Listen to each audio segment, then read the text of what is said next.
এই যে হুণ্ডলীৰ নামটোহে হুণ্ডলী, ইয়াত একো সোণৰ কাম নাই। সোণৰ তলি আমি বনাই দিম।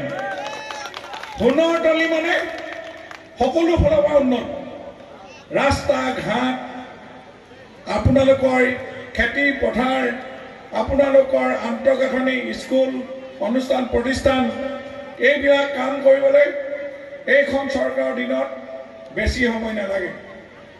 গতিকে কিমান কাম হৈছে আজি অসমৰ, আটাইখিনি কাম হ'ব। কেইটামান কথা আমি কিখিনি কৰিছোঁ, মই ৰেভিনিউ মিনিষ্টাৰ থাকোঁতেই আমি প্ৰস্তাৱ দিলোঁ যে চৰ চাপৰি অঞ্চলৰ মাটি জৰীপ হ'ব লাগে আৰু তেওঁলোকৰ দখলত থকা মাটি তেওঁলোকক পটা দিব লাগে। আৰু সেই প্ৰস্তাৱটো এতিয়া কাৰ্যকৰী হ'বলৈ গৈ আছে। বৰ্তমানৰ মন্ত্ৰী কেশৱ মহন্ত আৰু মাননীয় মুখ্যমন্ত্ৰী মহোদয়েও সন্মত জনাইছে। এতিয়া মিছন বসুন্ধৰা 3 চলি আছে।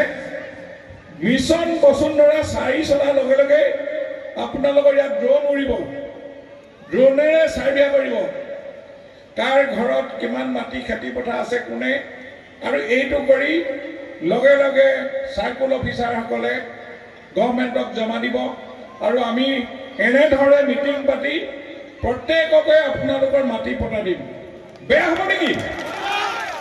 এই কাম কৰিবলৈ গৈ আছে এইখন চৰকাৰে।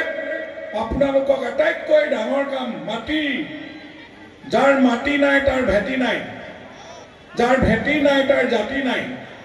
আমি যে জাতি মাটি ভেটি ৰক্ষা কৰিবলৈ গৈছোঁ, এইখন চৰকাৰে সেই কামটো কৰি আছে। এই কৃষিজীৱী মানুহৰ আৰ্থিক উন্নতি হ'ব লাগে।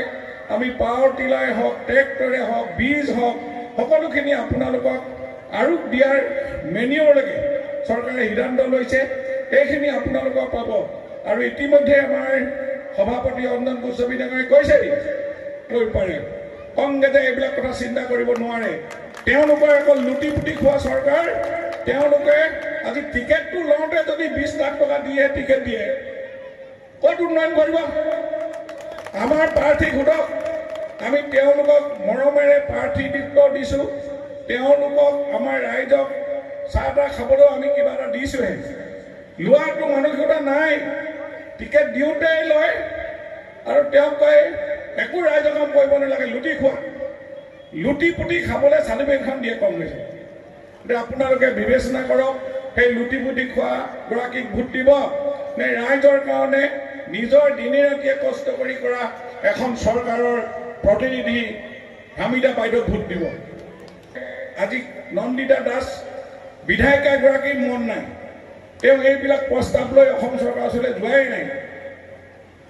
ৰাস্তা লাগে, আমুক লাগে, তামুক লাগে, আৰু শাসকীয় দলৰ লগত নাথাকিলে এইবিলাক অকণমান সমস্যাবোৰ বুজিবলৈ টান হয়।